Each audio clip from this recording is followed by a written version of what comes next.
Hello दोस्तों, आज किस वीडियो में जानेंगे कि राम मंदिर के क्या इतिहास है और इसको कौन बनवा रहा है और किसके नेतृत्व में बन रहा है और इसका क्या महत्व है। राम मंदिर अयोध्या में राम जन्मभूमि के स्थान पर बनाया जा रहा एक हिंदू मंदिर है, जहां रामायण के अनुसार हिंदू धर्म के भगवान विष्णु के अवतार भगवान श्री राम का जन्मस्थान है। मंदिर निर्माण की पर्यवेक्षण श्री राम जन्मभूमि तीर्थ क्षेत्र कर रहा है। 5 अगस्त 2020 को भारत के प्रधानमंत्री श्री नरेंद्र मोदी द्वारा भूमिपूजन अनुष्ठान किया गया था और मंदिर का निर्माण आरंभ हुआ था। राम मंदिर इतिहास। श्री हरि विष्णु के एक अवतार माने जाने वाले श्री राम एक व्यापक रूप से पूजे जाने वाले हिंदू राजा हैं। प्राचीन भारतीय महाकाव्य रामायण के अनुसार राम का जन्म अयोध्या में हुआ था। इसे राम जन्मभूमि या राम की जन्मभूमि के रूप में जाना जाता है। 15वीं शताब्दी में मुगलों ने राम जन्मभूमि पर एक मस्जिद, बाबरी मस्जिद का निर्माण किया। हिंदुओं का मानना है कि मस्जिद का निर्माण एक हिंदू मंदिर को खंडित करने के बाद किया गया था। यह 1850 के दशक में ही था जब विवाद हिंसक रूप में सामने आया था। विश्व हिंदू परिषद ने घोषणा की थी कि वो इलाहाबाद उच्च न्यायालय की लखनऊ पीठ द्वारा रोकने के आदेश दिए जाने से पहले विवादित क्षेत्र पर मंदिर की आधारशिला रखेगी। विहिप ने तब उन पर श्री राम लिखी धनराशि और ईंटें एकत्रित की। बाद में राजीव गांधी मंत्रालय ने वीएचपी को शिलान्यास की अनुमति दे दी। तत्कालीन गृह मंत्री बूटा सिंह ने तत्कालीन वीएचपी नेता अशोक सिंघल को अनुमति दे दी। प्रारंभ में केंद्र और राज्य सरकारें विवादित स्थल के बाहर शिलान्यास के आयोजन पर सहमत हुई थीं। हालांकि 9 नवंबर 1989 को विहिप नेताओं और साधुओं के एक समूह ने विवादित भूमि पर 7 घन फुट गड्ढे खोदकर आधारशिला रखी। सिंहद्वार यहां स्थापित किया गया था। कामेश्वर चौपाल बिहार के एक दलित नेता पत्थर बिछाने वाले पहले लोगों में से एक बने। विवाद का हिंसक रूप दिसंबर 1992 में बढ़ गया जब बाबरी मस्जिद का विध्वंस हुआ। विभिन्न शीर्षक और कानूनी विवाद भी हुए, जैसे कि अयोध्या अध्यादेश 1993 में निश्चित क्षेत्र के अधिग्रहण का मार्ग। 2019 अयोध्या विवाद पर उच्चतम न्यायालय का निर्णय लिया गया था कि विवादित भूमि को सरकार द्वारा गठित एक ट्रस्ट को सौंप दिया जाए। गठित ट्रस्ट श्री राम जन्मभूमि तीर्थ क्षेत्र था। 4-5 फरवरी 2020 को संसद में घोषणा की गई थी कि द्वितीय मोदी मंत्रालय ने मंदिर निर्माण की एक योजना को स्वीकार कर लिया है। राम लल्ला मंदिर के देवता 1989 के बाद से विवाद के अदालती मामले में मुकदमेबाज थे। उनका प्रतिनिधित्व विहिप के वरिष्ठ नेता त्रिलोकीनाथ पांडे ने किया, जिन्हें राम लल्ला का अगला मानव मित्र माना जाता था। वास्तुकार राम मंदिर के लिए मूल डिजाइन 1988 में अहमदाबाद के सोमपुरा परिवार द्वारा तैयार किया गया था। सोमपुर कम से कम 15 पीढ़ियों से दुनिया भर के 100 से अधिक मंदिरों के मंदिर के डिजाइन का हिस्सा रहा है। राम मंदिर के लिए एक नया डिजाइन मूल डिजाइन से कुछ बदलावों के साथ 2020 में सोमपुर वासियों द्वारा तैयार किया गया था। मंदिर 235 फीट चौड़ा, 360 फीट लंबा और 161 फीट ऊंचा होगा। 10 मंदिर के मुख्य वास्तुकार चंद्रकांत सोमपुरा के साथ उनके 2 बेटे निखिल सोमपुरा और आशीष सोमपुरा भी हैं, जो आर्किटेक्ट भी हैं। सोमपुरा परिवार ने राम मंदिर को नागरा शैली की वास्तुकला के बाद बनाया है, जो भारतीय मंदिर वास्तुकला के प्रकारों में से एक है। मंदिर परिसर में एक प्रार्थना कक्ष होगा, एक रामकथा कुंज व्याख्यान कक्ष, एक वैदिक पाठशाला, शैक्षिकी सुविधा, एक संत निवास और एक यति निवास, आगंतुकों के लिए छात्रावास और संग्रहालय और अन्य सुविधाएं जैसे एक कैफेटेरिया। एक बार पूरा होने के बाद मंदिर परिसर दुनिया का तीसरा सबसे बड़ा हिंदू मंदिर होगा। प्रस्तावित मंदिर का एक मॉडल 2019 में प्रयाग कुंभ मेले के दौरान प्रदर्शित किया गया था।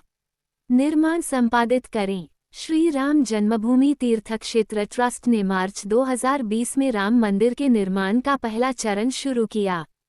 13-14 हालांकि भारत में कोविड-19 महामारी लॉकडाउन के बाद 2020 चीन भारत झड़पों ने निर्माण को अस्थायी रूप से स्थगित कर दिया। 15-16-17 निर्माण स्थल के समतल और खुदाई के दौरान एक शिवलिंग, खंभे और टूटी हुई मूर्तियां मिली। 18-25 मार्च 2020 को भगवान राम की मूर्ति को उत्तर प्रदेश के मुख्यमंत्री योगी आदित्यनाथ की उपस्थिति में एक अस्थायी स्थान पर ले जाया गया। 19 इसके निर्माण की तैयारी में विश्व हिंदू परिषद ने एक विजय महामंत्र जाप अनुष्ठान का आयोजन किया, जिसमें 6 अप्रैल 2020 को विजय महामंत्र श्री राम जय जय राम का जाप करने के लिए अलग अलग स्थानों पर लोग एकत्रित होंगे। यह मंदिर के निर्माण में बाधाओं पर विजय सुनिश्चित करने के लिए कहा गया था। 20 लार्सन एंड टूब्रो ने मंदिर के डिजाइन और निर्माण की निःशुल्क देखरेख करने की पेशकश की और वह इस परियोजना के ठेकेदार हैं। 21-22 केंद्रीय भवन अनुसंधान संस्थान, राष्ट्रीय भूभौतिकीय अनुसंधान संस्थान और भारतीय प्रौद्योगिकी संस्थान जैसे बॉम्बे, गुवाहाटी और मद्रास मिट्टी परीक्षण, कंक्रीट और डिजाइन जैसे क्षेत्रों में सहायता कर रहे हैं। 23-24 दो रिपोर्टें सामने आईं कि भारतीय अंतरिक्ष अनुसंधान संगठन इसरो ने सरयू की एक धारा की पहचान की थी जो मंदिर के नीचे बहती है। 25-2 राजस्थान से आए 600,000 क्यूबिक फीट बलुआ पत्थर बंसी पर्वत पत्थरों से निर्माण कार्य पूरा किया जाएगा। परिवर्तनात्मक समारोह संपादित करें। मंदिर निर्माण आधिकारिक तौर पर 5 अगस्त को आधारशिला के समारोह के बाद फिर से शुरू हुआ। 3 दिवसीय वैदिक अनुष्ठानों को आधारशिला के समारोह से पहले आयोजित किया गया था, जो कि भारत के प्रधानमंत्री नरेंद्र मोदी द्वारा आधारशिला के रूप में 40 किलो चांदी की ईंट की स्थापना हुई। 4 अगस्त को रामाचन पूजा की गई, सभी प्रमुख देवी देवताओं को निमंत्रण दिया गया। 26 भारत भर में कई धार्मिक स्थानों से भूमि पूजन, मिट्टी और पवित्र पानी के अवसर पर त्रिवेणी संगम नदियों के गंगा, सिंधु, यमुना, सरस्वती पर प्रयागराज, कावेरी नदी पर तालकावेरी, कामाख्या मंदिर असम और कई अन्य लोगों में एकत्र किए गए थे।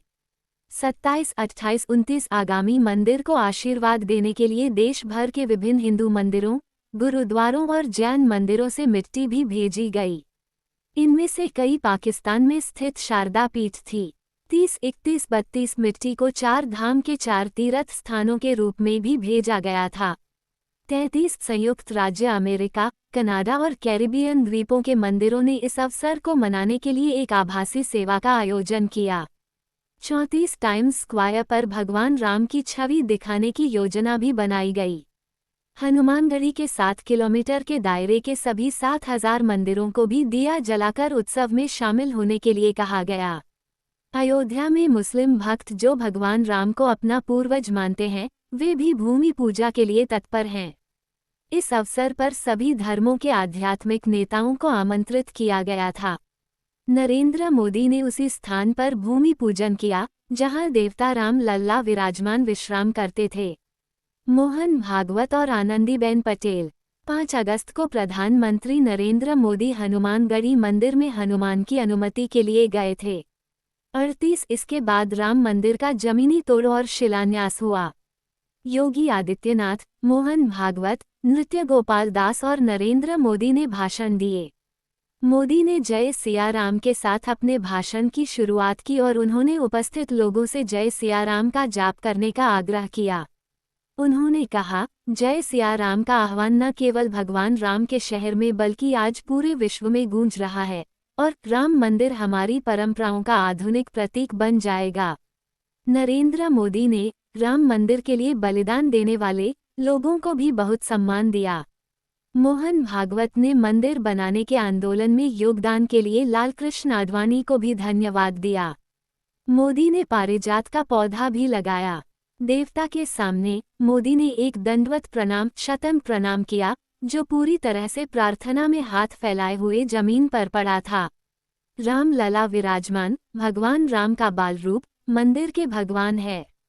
22 जनवरी 2024 को देश की सबसे बड़ी दीपावली मनाई जाएगी क्योंकि इसी दिन रामलाल विराजमान होंगे। आप सभी को जय श्री राम। और आपको यह वीडियो कैसी लगी आप कमेंट कर जरूर बताएं।